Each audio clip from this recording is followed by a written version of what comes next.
Hello प्यारे बच्चों, स्वागत है आप सभी की एक नई वीडियो में। आज की वीडियो में हम सभी क्लास 6 मैथ की एक्सरसाइज 7A को पूरा कंप्लीट करने जा रहे हैं। इसके पहले प्यारे बच्चों मैंने आप सभी को जितने भी चैप्टर थे, पहले 6 चैप्टर को पूरे के पूरे मैंने कंप्लीट करवा रखे हैं। जितनी भी एक्सरसाइजें थी सबको मैंने एक तरफ से सॉल्व करा रखा है। आप सभी को डिस्क्रिप्शन बॉक्स में प्ले मिल जाएगी, प्लीज़ जाकर चेकआउट कीजिए और वहाँ से जितने भी एक्सरसाइज हैं सबको देख डालिए, क्योंकि मैंने बहुत अच्छी तरीके से समझाया कि एक्सरसाइजों को किस प्रकार से सॉल्व किया जाता है। ये सभी एक्सरसाइजें आपके एग्जाम में हेल्प करेंगी और आगे जब आप कोई भी एग्जाम देंगे, सरकारी नौकरी की तैयारी करेंगे, तो उसके अंदर भी बहुत ज़्यादा आपको हेल्प करेंगे। तो आइए आज की वीडियो हम स्टार्ट करते हैं। यहाँ पर हम देखेंगे अभ्यास 7A। अभ्यास 7A का पहला क्वेश्चन प्यारे बच्चों आप सभी को दिया गया है, निम्नलिखित शब्दों में से उपयुक्त शब्द चुनकर रिक्त स्थान की पूर्ति कीजिए। तो आपको इसके अंदर से उपयुक्त शब्द को चुनना है, तीनों में से जो सही है उसको इस खाली जगह पर भरना है। तो यहाँ पर पहला क्वेश्चन दिया गया है, समतल में स्थित दो बिंदुओं से होकर डैश रेखा खींची जा सकती है। तो यहाँ पर सबसे पहले समझते हैं समतल किसे कहते हैं। तो जब भी कोई चीज़ बिल्कुल बराबर रहती है, जैसे कि देखिए यहाँ पर ये मोबाइल है, ठीक है, मेरा मोबाइल है, ये जैसा कि आप सभी इसका स्क्रीन देख सकते हैं बिल्कुल बराबर होता है। ऐसा नहीं है कि यहाँ पर बराबर है फिर कहीं पर ऊंचा है फिर उसके बाद नीचे, नहीं, बिल्कुल बराबर है, ठीक है। इसी तरह से जैसे आप बुक देख सकते हैं, ये बुक जो है प्यारे जो आपकी क्या है, हर जगह बराबर है, ठीक है। ये समतल होता है, ठीक है, समझ गए आप सभी। अब जैसे समतल जो चीजें नहीं होती उसको कैसे पहचानते हैं, जैसे कि कहीं पर, ठीक है, आप सभी किसी सड़क पर जा रहे हैं तो कहीं पर गड्ढा है, ठीक है, तो गड्ढा है, जैसे आप गांव में रहते हैं, गांव एरिया में तो देखते हैं कहीं पर उबड़ खाबड़ जमीन रहती है, ठीक, सड़क उबड़ खाबड़ रहती है, ठीक है, यहाँ पर बराबर है तो कहीं पर गड्ढा है, फिर कहीं पर ऊंची है, कहीं पर नीचे, वो सब क्या होते हैं, समतल नहीं होते हैं। जो बिल्कुल बराबर रहते हैं, जैसे हाईवे होता है बिल्कुल बराबर जो रहता है उसको समतल कहते हैं। समझ गए आप सभी, वेरी गुड। चलिए अब देखते हैं इसके अंदर पहले क्वेश्चन में क्या आएगा, ठीक है। तो यहाँ पर दिया गया समतल में स्थित दो बिंदुओं से होकर डैश रेखा खींची जा सकती है, ठीक है। तो यहाँ पर अब आपको बताना है समतल में अगर दो बिंदु रहे तो उससे कितनी रेखाएं खींची जा सकती हैं। असंख्य रेखाएं खींची जा सकती हैं, एक जा सकती है, वक्र खींचा जा सकता है। तो चलिए इसको कॉपी पर समझते हैं, ठीक है। तो देखिए यहाँ पर कॉपी पर बड़े ध्यान से आपको समझने की कोशिश करना है, ठीक है। जो चीज़ें समझ में ना आए तो प्लीज़ कमेंट करके बताइए, अगर समझ में आए जरूर कमेंट कीजिए कि हाँ सर मुझे सारी चीज़ें समझ में आ गई हैं, ठीक है। तो चलिए इसके अंदर पहला क्वेश्चन हम देखते हैं।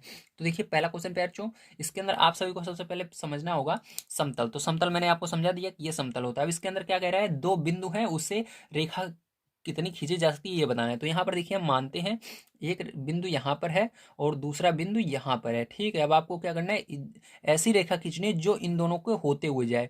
तो देखिए ऐसे हम खींचेंगे, इधर से ले जाकर ऐसे खींचेंगे रेखा, ठीक है। तो ये क्या है, इससे होते हुए इस पर जा रहा है, ठीक है, ये रेखा जा रही है। अब हम चाहे तो इधर खींचे तो ये नहीं, इससे इस वाले बिंदु को नहीं टच करेगी, जब तक इस वाले बिंदु को नहीं टच करेगी तो ये रेखा नहीं होगी। अगर इधर से भी खींचोगे तब भी इसी रेखा को छूते हुए रेखा जाएगी, यानी बिल्कुल इसी के ऊपर से ही जाएगी। तो मतलब कितनी रेखा खींची जा सकती है, केवल एक रेखा खींची जा सकती है। तो पहले वाले का आंसर क्या आएगा, एक आएगा, ठीक। तो इसके अंदर आंसर में भर लीजिएगा आप एक, ठीक है। चलिए सेकंड नंबर का देखते हैं इसका। तो प्यारे जो देखिए सेकंड नंबर क्वेश्चन आपको क्या दिया गया, तो आपको सेकंड नंबर क्वेश्चन दिया गया, समतल में स्थित किसी रेखा में डैश बिंदु होते हैं। अगर कोई समतल में रेखा है, ठीक है, समतल में जैसे ये रेखा हमने खींचा तो पहले से एक रेखा है, इसके अंदर कितने बिंदु हो सकते हैं ये आपको बताना है, ठीक है। तो देखिए यहाँ पर तीन ही ऑप्शन आपको दिए गए हैं। पहला नंबर एक हो सकता है, दूसरा नंबर असंख्य हो सकता है, तीसरा नंबर वक्र हो सकता है, ठीक है। तो देखिए इसके अंदर कितने बिंदु हो सकते हैं, तो एक बिंदु यहाँ पर हो सकता है, एक बिंदु यहाँ पर हो सकता है, एक बिंदु यहाँ पर, यहाँ पर, यहाँ पर। ये रेखा कितनी भी बड़ी हो सकती है, ध्यान रखिएगा, ठीक। ये रेखा का कभी अंत नहीं होगा, ठीक, ध्यान रखिएगा। इस रेखा को कभी भी ये आपकी समाप्त नहीं होगी, ये वाली रेखा भी आपकी कभी भी समाप्त नहीं होगी, ठीक है। तो केवल यहाँ पर एक होगा और इसके अंदर ये बहुत बड़ी रेखा है, इसलिए हमको गिन नहीं सकते कि इसके अंदर कितने बिंदु हो सकते हैं, ठीक है। ध्यान रखिएगा, यहाँ पर भी हो सकता है, यहाँ पर भी। बहुत बड़ी ये रेखा है, आपकी जितना सोच सकते हैं। जैसे सड़क देखे ना, रेल की पटरी देखे ना, तार देखे ना, इतनी बड़ी ये रेखा है, यानी कभी खत्म नहीं होने वाली है। तो क्या कहेंगे, असंख्य रेखा हो सकती है, सॉरी, असंख्य बिंदु हो सकते हैं। क्या हो सकते हैं, असंख्य, ठीक है। मतलब इसकी कोई संख्या निर्धारित नहीं है कितने बिंदु होंगे, तो सेकंड नंबर में असंख्य आएगा, ठीक है। अब देखिए थर्ड नंबर का पैर जो आइए समझते हैं, ध्यान से समझिएगा। अब देखिए तीसरा नंबर पैर जो आप सभी को दिया गया, गोले का तल डैश होता है। गोले का तल कैसा होता है इसको बताना है। तो गोले का तल आपका कैसे होता है, देखिए ध्यान समझिएगा, ठीक है। तो गोले का तल, तो सबसे पहले देखिए गोला कैसे होता है। तो गोला आपका इस तरह से होता है, ठीक है। पूरा गोला, ये ध्यान रखिएगा, ये भरा हुआ है। जैसे आपने बॉल देखा ना, बॉल चारों तरफ से उसके अंदर प्लास्टिक लगी रहती है या रबड़ लगी रहती है, ठीक, खोखला नहीं रहता है, यानी बाहर से वो खोखला नहीं रहता, ठीक है। ऐसा नहीं है कि इधर से आप जैसे आपने कड़ा देखा होगा, ठीक, कड़ा देखते हैं उसके इधर से अगर हाथ डालते हैं तो हाथ के अंदर चला जाता है, नहीं, गोले में ऐसा नहीं होता है। गोला चारों तरफ से बंद रहता है, ठीक, तो ये गोला होता है। तो गोला जो होता है आपका कैसा होता है, तो इसको हम कहते हैं वक्र होता है, जो, ठीक है, क्या होता है, वक्र। जो गोल चीजें होती हैं उनको वक्र कहा जाता है, ठीक है। ध्यान रखिएगा, जैसे ये गोला हो गया, ठीक है, गोली हो गई या गेंद हो गई, ये सब कैसे होते हैं, वक्र होती हैं, ठीक है। तो वक्र इसके अंदर लिख दीजिएगा। चलिए इसके अंदर देखिए 4 नंबर का, तो 4 नंबर पे जो आप सभी को दिया गया है, समतल में स्थित एक बिंदु से होकर डैश रेखाएं खींची जा सकती हैं। समतल में स्थित एक बिंदु से, मतलब एक बिंदु है वहां से कितनी रेखाएं खींची जा सकती हैं। ठीक है, तो चलिए इसको देखते हैं हम। तो देखिए समतल में कोई एक बिंदु है, ठीक है, ये मान लीजिए एक बिंदु है, इससे कितनी रेखाएं खींची जा सकती हैं। तो इसके अंदर ये नहीं कहा गया है कि केवल इस धर ही खींचना है एक, अगर इसके अंदर दूसरी बिंदु देते हैं जैसे इसके अंदर पहले वाले में दिए थे तो केवल एक होता, लेकिन इसके अंदर कहा गया है एक बिंदु से कितनी रेखाएं खींची जा सकती हैं। तो देखिए एक इधर खींची जा सकती है, एक इधर खींची जा सकती है, एक इधर खींची जा सकती है, एक इधर, एक इधर। ठीक, इसी तरह से बहुत रेखाएं खींची जा सकती हैं, बहुत, जितना आप सोच सकते हैं। ठीक है, उससे भी कहीं ज्यादा, तो इसको क्या कहेंगे, असंख्य कहेंगे। असंख्य कितनी रेखाएं खींची जा सकती हैं, असंख्य रेखाएं खींची जा सकती हैं। समझ में आ गया, वेरी गुड। चलिए इसके बाद देखते हैं प्यार हम सेकंड नंबर क्वेश्चन और उसको सॉल्व करते हैं। सेकंड नंबर क्वेश्चन आप सभी को क्या दिया गया है, आइए पढ़ते हैं। तो सेकंड नंबर क्वेश्चन यहाँ पर आप सभी को दिया गया है, निम्नलिखित कथनों में सही कथन के सामने कोष्टक में सही, ठीक है, चिन्ह यानी सही का, तथा गलत कथन के सामने क्रॉस का चिन्ह, मतलब गलत का चिन्ह लगाइए। ठीक है, आपको क्या करना है, जो सही है उसके आगे सही चिन्ह लगाना है और जो गलत है उसके आगे गलत का चिन्ह लगाना है। तो देखिए अभी इसको समझते हैं। ए नंबर, कागज का तल समतल है, तो मैंने भी आपको बताया जो कागज है ये जो देख रहे हैं ये हर जगह बराबर रहता है, ऐसा नहीं है यहाँ पर बराबर फिर यहाँ पर ऊंचा है या खा इसके अंदर गड्ढा है, ठीक है, ऐसा नहीं है, हर जगह बराबर है। तो इसका आपका ये फर्स्ट नंबर था। चलिए यहाँ पर करते हैं, सेकंड का फर्स्ट क्या आएगा आपका, ये सही होगा। ठीक है, क्या होगा, सही। कागज का तल क्या होता है, समतल होता है। ठीक है, चलिए इसका दूसरा नंबर करते हैं यहाँ पर सॉल्व। तो देखिए दूसरा नंबर आपको दिया गया है, तीन असंरेखीय। असंरेखीय मतलब होता है, ठीक है, एक ही बराबर नहीं है। ठीक है, मतलब संरेखीय का मतलब होता है, ठीक है, संरेख का मतलब होता है एक जैसे होते हैं। ठीक है, जैसे एक लाइन में, जैसे एक ही लाइन में होते हैं। असंरेख का मतलब होता है कोई यहाँ पर है, कोई यहाँ पर है, कोई यहाँ पर, ऐसे। ठीक है, संरेखीय बिंदु से असंख्य समतल खींचे जा सकते हैं। तो बताइए कोई, जैसे यहाँ पर एक बिंदु यहाँ पर है, ठीक है, एक बिंदु यहाँ पर है, फिर एक बिंदु यहाँ पर है, तो बताइए ये समतल होगा ऐसे मिलाओगे जब इसको, तो ये समतल बनेगा आपका नहीं। देखिए ये क्या बन रहा है, ये उबड़ खाबड़ बन रहा है, यहाँ पर तो समतल है लेकिन ऊंचा है फिर नीचे ऐसे। अगर सब बराबर रहते हैं, ठीक है, एक लाइन से होते हैं ये जैसे है, तो ये समतल कहलाता है। जब एक सीधी लाइन रहती है उसको समतल कहते हैं, इस तरह से जब रहता है उसको समतल नहीं कहते हैं। तो ये क्या होगा आपका सेकंड नंबर का गलत होगा। ठीक है, चलिए इसके अंदर देखते हैं थर्ड नंबर का आपका क्या होगा। तो देखिए थर्ड नंबर का क्वेश्चन, तो इसके अंदर दिया गया, समतल में स्थित दो रेखाएं सदैव समांतर होती हैं। अब समतल जैसे ये आपका कागज है, इसके अंदर जितनी भी रेखाएं होंगी क्या सब बराबर होंगी, नहीं, ऐसा नहीं है। मान लो ये वाली रेखा इतनी बड़ी है, दूसरी छोटी भी तो हो सकता है छोटी दूसरी वाली इतनी ही हो। ठीक है, बराबर थोड़े ना है, जब बराबर नहीं रहती तो उसको समांतर नहीं बोलते, उसको ठीक असमांतर बोलते हैं। ठीक है, समांतर नहीं ऐसे बोलते हैं। ठीक है, तो यहाँ पर समांतर नहीं है तो इसलिए ये क्या होगा, गलत होगा। ठीक है, सभी समांतर नहीं हो सकते, ऐसा नहीं है कि ये समतल है तो मतलब सब बराबर ही रेखाएं हम खींचेंगे जो खींचेंगे। ठीक है, नहीं ऐसा नहीं है, कोई छोटी भी हो सकती है कोई बड़ी भी होगी, इसका कोई नियम नहीं है। ठीक है, ध्यान रखिएगा। चलिए अब फोन नंबर का देखिए, कमरे की दीवार का तल समतल है, तो कमरे की दीवार जो है हर जगह बराबर होती है, आप देखिए अपने हिसाब से बराबर होती है या कहीं पर ऐसे है कि एक जगह बराबर फिर ऊंचा है फिर गड्ढा है उसके अंदर, ऐसे नहीं होता है। ठीक, तो ये बिल्कुल सही कह रहा है, हाँ समतल होती है। ठीक है, तो इसके अंदर फोर में आपको टिक लगा लेना है। चलो देखो थ्री नंबर का क्वेश्चन। ठीक है, थ्री नंबर का क्वेश्चन पे जो आप सभी को क्या दिया गया, स्तंभ ए एवं बी में सही जोड़े का मिलान कीजिए, मतलब आपको ए और बी में सही जोड़े को मिलाना है। ठीक है, तो इसके अंदर क्या करना है आपको, पी समतल है, जो इसके इधर देखिए सब लिखी हुई है, जो समतल है उसको समतल लिखकर उसके सामने लिख देना, जो समतल और वक्र तल है इसके अंदर ढूंढना है और उसको इसके अंदर लिखना है। तो चलिए सबसे पहले हम समतल वाली चीजों को ढूंढकर समतल वाले के अंदर लिख लेते हैं। तो देखिए वैल्यू यहाँ पर आप सभी को पी नंबर में, ठीक है, क्या क्या चीजें दी गई हैं। देखिए यहाँ पर सबसे पहले आपको ग्लोब दिया गया है, जो ग्लोब होता है प्यारे बच्चों ये गोल आकार का होता है, ठीक, गोला होता है ग्लोब। आपने देखा ना जैसे भारत का मानचित्र बना रहता है गोले पर, उसी को कहते हैं ग्लोब। ठीक है, और स्टील आलमारी, तो स्टील आलमारी आपके घर में आलमारी तो कोई ना कोई तो होगी ना, आलमारी जो शादी ब्याहों में मिलती है वो देखिए एकदम बराबर होती है। ठीक है, जैसे दीवार की तरह एकदम बराबर होती है, ऐसा नहीं है कि कहीं पर गोला है या कहीं पर, ठीक है, ऊंची उबड़ खाबड़, ऐसे नहीं होता, हर जगह वो बराबर होती है, ठीक, प्लेन होती है। तो इसलिए क्या होगी, स्टील अलमारी आपका समतल में आएगा। और खीरा जो होता है प्यारे, ये देखिए खीरा कैसा होता है, ये आपने देखे होंगे, ये समतल तो होता है लेकिन ये गोल भी होता है और बगल बगल में गोला भी होता है। ठीक है, थोड़ा गोल गोल रहता है ना साइड साइड में, इसलिए ये इसके अंदर नहीं आएगा। जो बिल्कुल समतल होता है उसको इसके अंदर रखना है। ठीक है, लोहे का पाइप जो है इसको भी नहीं रखना है, ये गोल आकार का होता है, और शंकु को भी नहीं रखना है इसके अंदर।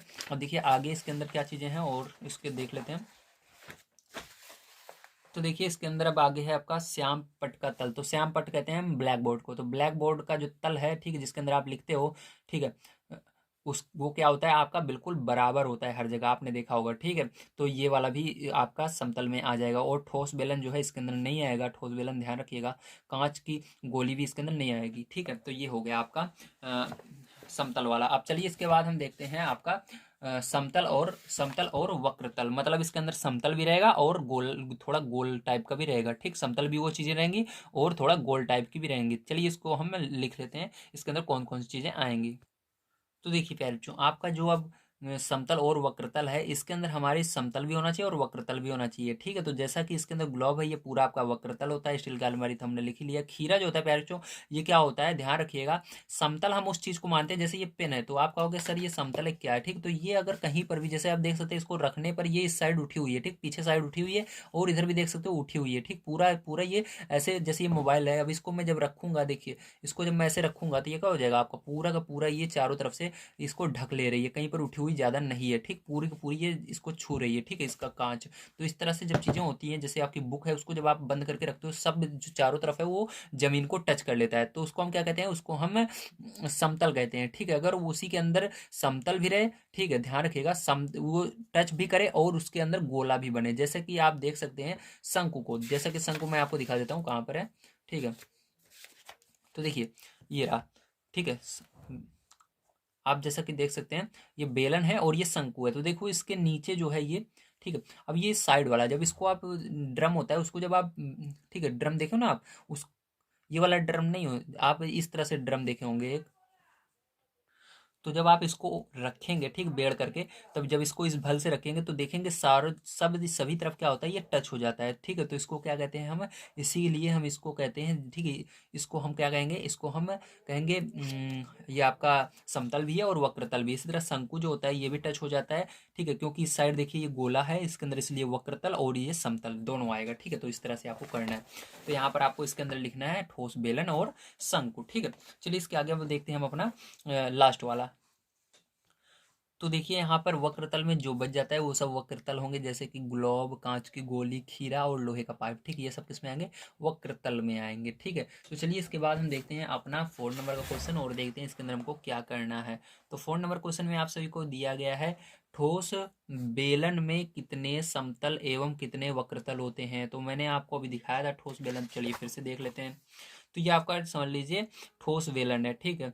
तो इस तरह से वेलन होता है। तो इसके अंदर कितने समतल हैं, कितने वक्रतल हैं। तो वक्रतल यानी गोल, जो गोला गोला रहता है उसको हम वक्रतल कहते हैं। देखिए एक और दो, दो वक्रतल हैं, सॉरी इसको वक्रतल नहीं कहते। ये आपका क्या आता है, समतल होता है, क्योंकि जब इसको आप इस भल से जमीन पर रखते हो, ठीक है, इसको क्या करते हो, इस साइड से जब जमीन पर रखते हो तो ये पूरा क्या होता है, टच कर लेता है, ठीक है, जमीन को। जब ड्रम को आप रखोगे इस साइड से तो पूरा ये क्या करेगा, ड्रम उसको पूरा जमीन पर टच हो जाता है चारों तरफ से, ठीक है।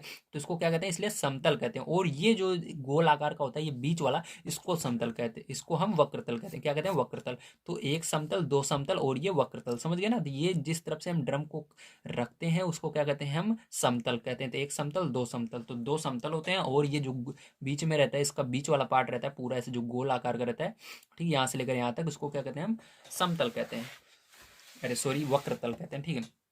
तो देखिए 4 नंबर आपको क्या लिखना है, इसके अंदर दो समतल होते हैं, कितने, दो समतल और एक वक्रतल होता है, ठीक है। समझ गए आप सभी। समतल उसको कहेंगे जिस साइड से हम रखते हैं, तो रखने पर क्या होता है, ये दोनों तरफ से जमीन को बिल्कुल टच कर लेता है, इसलिए समतल होगा साइड साइड का, ठीक है।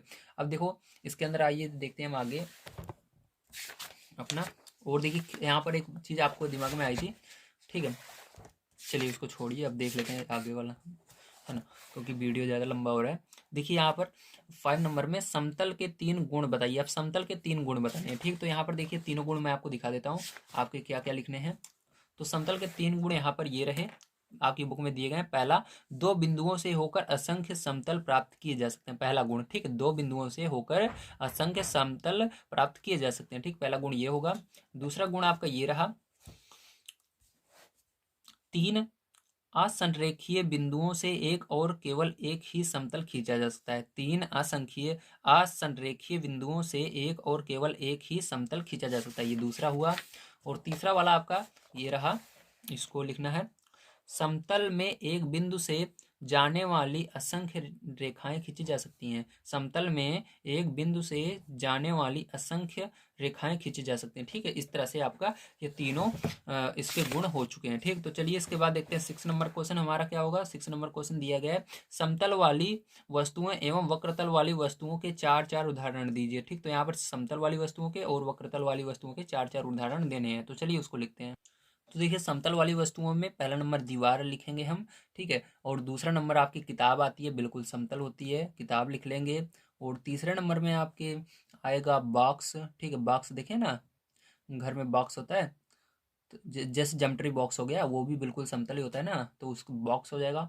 और उसके बाद मोबाइल लिख सकते हो आप, मोबाइल भी आपका बिल्कुल समतल होता है। ठीक है, चलिए इसके बाद देखते हैं हम अपना वक्रतल वाली वस्तुएं। ठीक है, तो वक्रतल वाली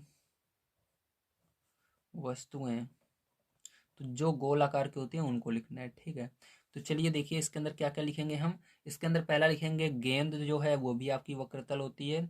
ठीक है, उसके बाद गोला हो गया, वो भी वक्रतल होता है आपका। ठीक है, सेब आपका वक्रतल होता है। और उसके बाद गुब्बारा भी आपका वक्रतल होता है। ठीक है, गुब्बारा। ठीक है, चलिए यहाँ पर प्यारे बच्चों हमने आज अपनी एक्सरसाइज जो आपकी थी 6A उसको पूरा समाप्त कर लिया है। उम्मीद है आपको सारी चीज़ें समझ में आई हों। सॉरी, 7A पूरा समाप्त कर लिया है। उम्मीद है आपको सारी चीज़ें इस एक्सरसाइज के समझ में आ गई होंगी, किस तरह से इसको सॉल्व करना था। ठीक है, कल की एक्सरसाइज, कल की वीडियो में मैं आप सभी को एक्सरसाइज 7B प्रोवाइड करूँगा। आपको 6 बजे क्लास 6 के वीडियो मिलते हैं, 7 बजे क्लास 7 के, 8 बजे 8 क्लास के, 9 बजे 9 क्लास के, 10 बजे 10 क्लास के, और 11 बजे 11 क्लास के, 12 बजे 12 क्लास के वीडियोस प्रोवाइड किए जाते हैं। इसको हमेशा समय को याद रखिएगा, इतने समय आप सभी को हर एक क्लास के मैथ के सॉल्यूशन प्रोवाइड कर किए जा रहे हैं। आप सभी सही समय पर आकर के अपनी क्लास को अटेंड किया कीजिए, और जो भी समस्या आए प्लीज़ कमेंट करके बताया कीजिए। और वीडियो अगर पसंद आए तो प्लीज़ लाइक कर दीजिए, कर दिया कीजिए, और अपने दोस्तों तक शेयर जरूर किया कीजिए, ताकि हमको पता लगे कि आप सभी को वीडियो पसंद आ रहा है। और मेरे को पता लगता है आपने कितने लोगों को शेयर किया है, कितने कितने लोगों ने लाइक किया है, किन्होंने कमेंट किया है। आप सभी के कमेंट को मैं जरूर पढ़ता हूँ, जो भी समस्या होगी उसको मैं समाधान जरूर आपको प्रोवाइड करूँगा। तो मिलते हैं अगली वीडियो में। आप सभी का दिन शुभ हो। वीडियो देखने के लिए आप सभी का धन्यवाद।